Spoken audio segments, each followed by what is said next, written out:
Welcome back to another episode of Simple Chat. My name is Lauren Jackson. I'm the marketing director here.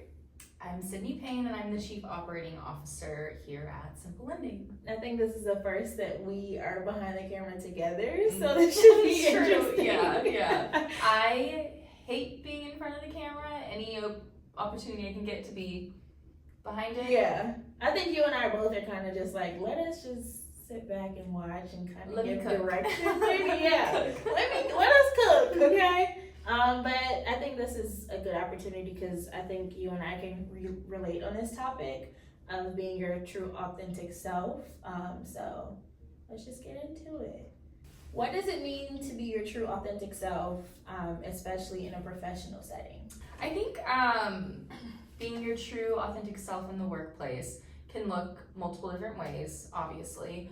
I think that it's just giving the space in the room to feel comfortable in who you are and like not having to conform to something that's not yourself. Otherwise you're just putting up a front that you're this picture perfect person, which no one is, instead of being comfortable in who you are and coming across as like a genuine individual. Yeah, and I also think it comes with like a level of discernment, being able to like decipher spaces that you don't feel comfortable being your true authentic self, and whatever that looks like you may not be able to like write a list of what you are or what you give, but knowing when you're not being true to yourself is like that's not a space that you kind of want to be in, you know? And there's always room for growth. That's something that I'm very big on, is that there's always room for growth. Like nothing ever needs to stay the same, nothing should stay the same. And you reserve the right to change your mind, you reserve the right to do something else if it doesn't feel right, but also like give yourself the space to try. When you find something that you're passionate about, it doesn't feel like work in a sense, and it's like once you find that passion and once you know what you want to do in life, you are authentically being you anyway, you know? So it's like once you're going to go through these trials and tribulations, you're going to try different jobs and you're going to do different industries and you're going to do all these things. I'm only 25. I've done so many things, and I know you have too. And I feel comfortable in a space and knowing that this could be it for me. And like, I don't know how you feel about it, but like you're good at it and I know you like shine in that area. So like speak to that. So weird. I mean, I guess I'll just give some context to like my background first. I mean, when I graduated high school, I didn't really know what to do. I started taking on a biology degree, and that didn't feel right. So then what did I do after that? I did psychology, because at that point I was coaching 12-year-old girls in soccer, and just like being able to mentor those girls is forever the highlight of my life, is mentoring middle school and high school kids. So I started taking the psychology route after that, and then I got involved with churches and mentoring middle school and high school girls there too. So then from there I went into what did I do? I can't even remember. I changed my degree program so much, and I moved schools a lot too, so it's hard to like keep track of what all I've done. Psychology, and then I moved to New Mexico. I started a degree in some sort of like church leadership, which like so weird. Like leadership, yes, but church leadership was such a different thing, and I'm not a public speaker. Yes, I love talking about things, and I'm like passionate about talking about things, but not like being like a pastor. That's not what I wanted to do at all. Right. I wanted to just be a mentor Pastor and do Sydney. all that. Can you imagine? That'd be... I would go to that church. It was. I never look back on any of those phases of my life and like have any sort of regret. I think everything has built me to be the person I am today. I have realized a lot of things in those time periods, and it's brought me to where I am now. So I'm never gonna look back on something and be like, oh, I wish I never was involved with the church just because I'm not involved now. Like it was what it was. I made some of my best friends there, you know?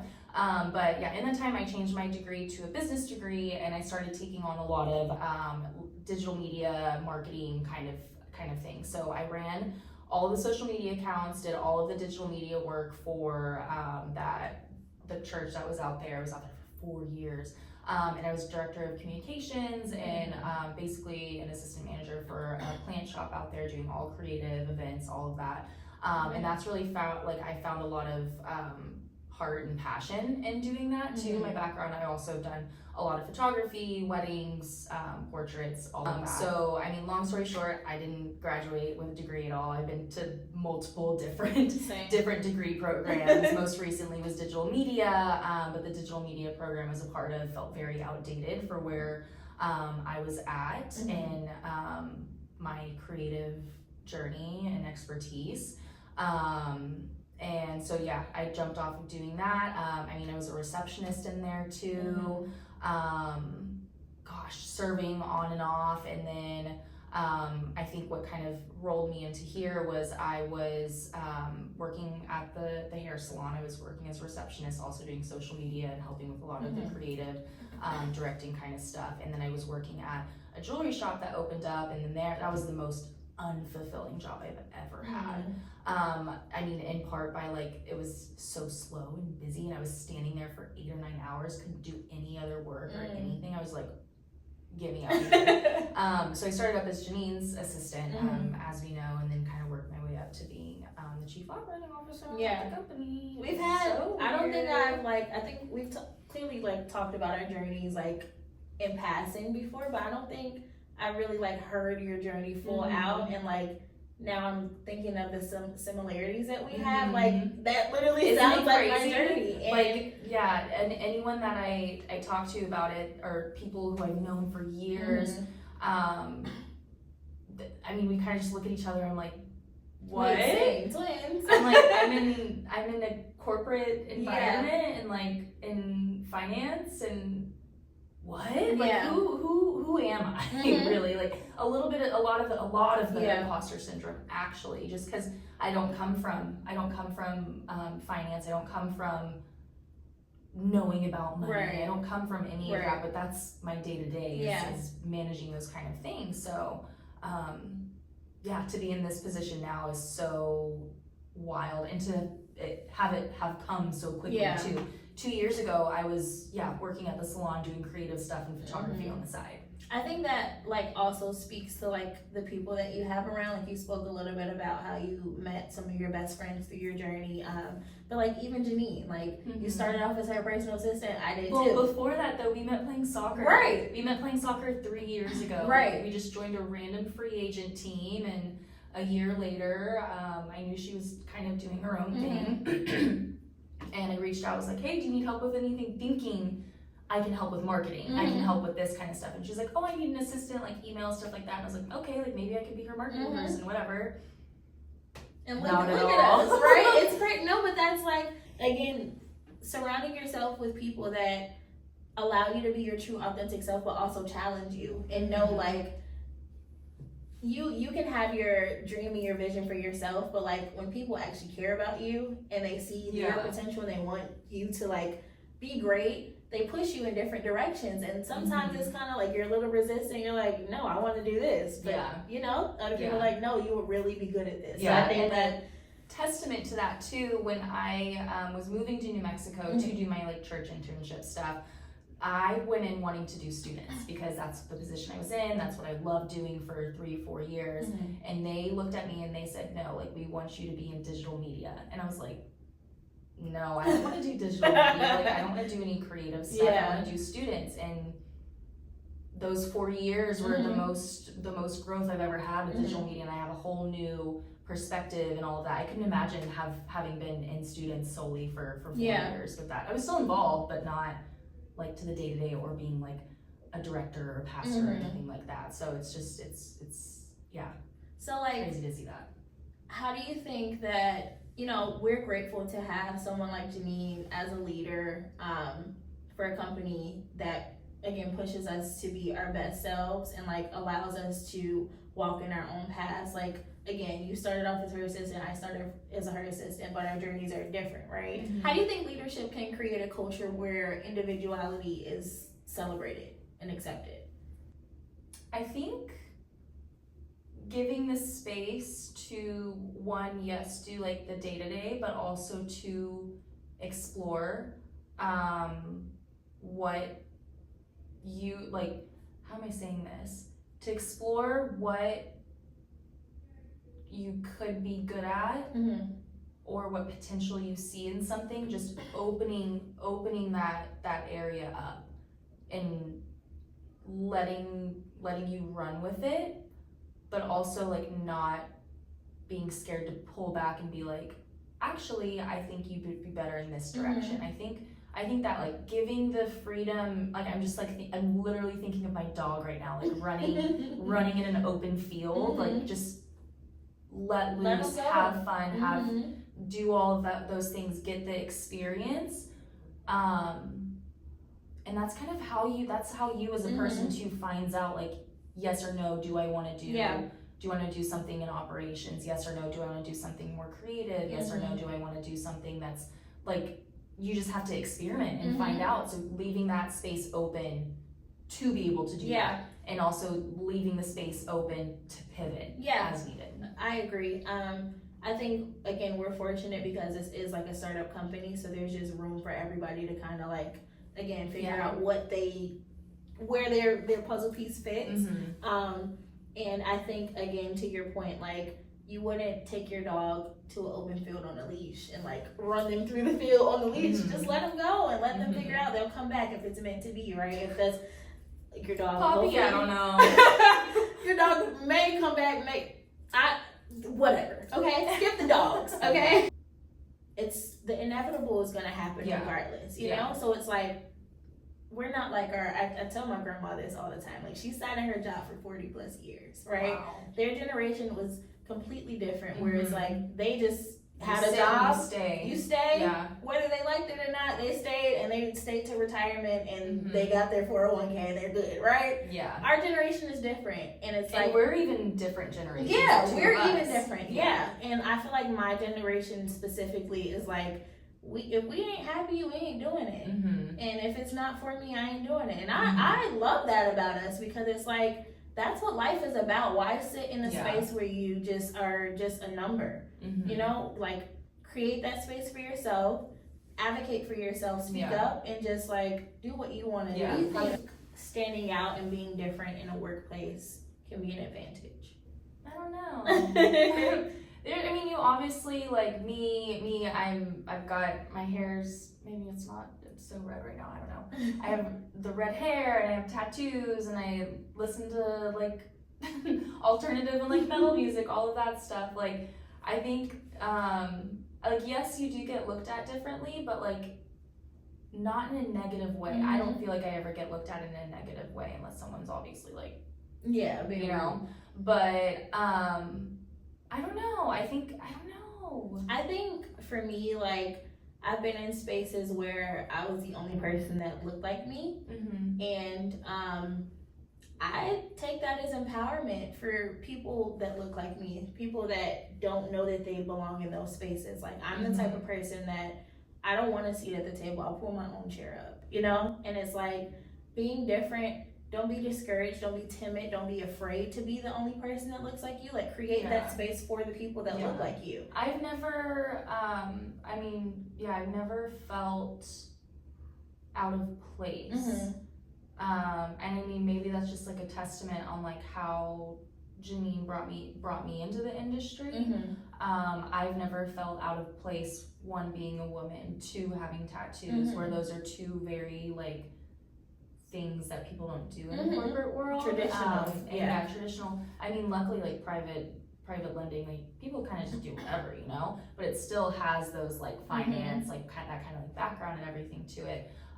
So I think that's been a huge thing for me, like feeling comfortable, but it also just like sets you apart. I don't know, like going to these conferences and people are like, oh, I follow you on this, like I recognize you. And it's like because of my tattoos.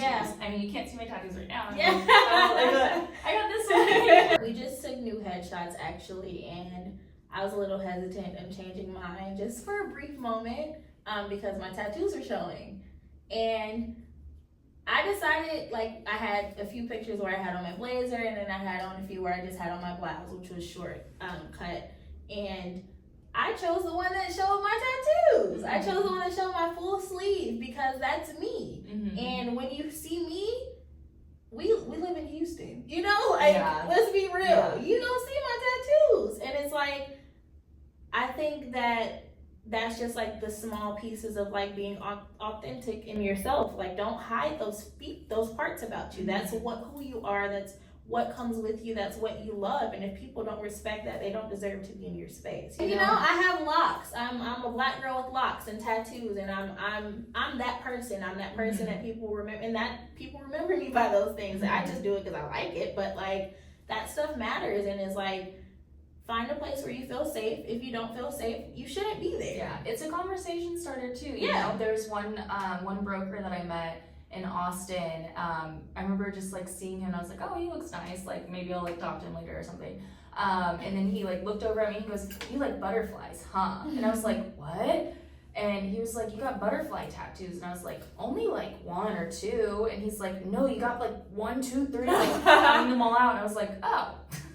And then we connected, and then... What is one lesson that you learned about the power of staying true to you in your career? Yeah, this isn't answering the question at all, but just like back to like I mean, maybe it is going to answer the question, I don't know. But when I turned 25, I'm 29, I'll be 30 in April. Dang, girl. I know. But I remember so vividly being 25 and just like thinking I was losing my mind because I didn't know what to do, who to be, where to go. That was also like COVID time too, so add that on top of it. And I called it my quarter life crisis. I can relate being in like a similar point when I was 25, being like, I don't know what I stand for. I don't know what I'm doing. I was transitioning like out of the work I was doing at the church. I was like, I don't even know what I believe. Like, I don't know what to do. And then knock the freaking pandemic on top of that too. I was like, what's happening? Is happening? Yeah. Literally what? Yeah. I was working a job at that time that like I put like my blood, sweat, and tears into everything for the company and for the owner. Like, I would freaking watch her kids all the time. Didn't get paid. I paid for their food and everything, whatever. I put so much of me into that, and I was like, there has to be something more. Like, I can't be. How am I struggling? But like, I'm putting everything I have into this, and like, why am I not getting that return back into it? And I kind of just like made a decision one day in the beginning of June. I literally just quit. And I moved back to Houston a week later. So I can relate in that way. What am I doing? And like literally just dropping and leaving. And that's okay. That is okay to do. If there's anything that I can like ever try and preach to someone who is younger, like early 20s, even in mid 20s, late 20s, who cares? Just do it. Just go. Just move. Like, you never know what you're gonna discover in yourself, in the world. Like, all of it. You just need to do it, and you can always come back. That's what I always said. I was never gonna come back to Texas. Whenever I moved after high school, I moved back twice now. So, and that's okay. Like, it can be a middle transitional point for you. And like, I've been back here for almost 5 years, and I don't know where I want to end up, but I know that I can go and come back, or I can stay here. Like, there's the world is your oyster, quite literally. I think there's just like such a negative connotation about the word quit. Like, being a quitter, okay, I get it. No one wants to be a quitter, but like, if it's not for you, leave. Make that leap. Try. Have faith. Give yourself grace, and just go. You can always come back. There's always the space to come back, and I mean, anyone, like, if you're to have left like friendships or anything like that behind, anyone who's like not willing to pick that back up if you came back, or like even support you either way, moving or coming back, and they're also not for you, and they're not in your corner, and that's okay. You shouldn't. your friends shouldn't want you to be stagnant. No one should want you to be stagnant. They should want you to see growth and being able to do more and experience life. Life is all about experiences, really. Yeah. Well, this is all I had for you. Sorry I didn't answer your question. You but literally did. You literally did. Thank you for tuning in to Simple Chat. As you guys know, we post these bi-weekly, so be sure to like, subscribe, and follow us for more. We'll see you next time.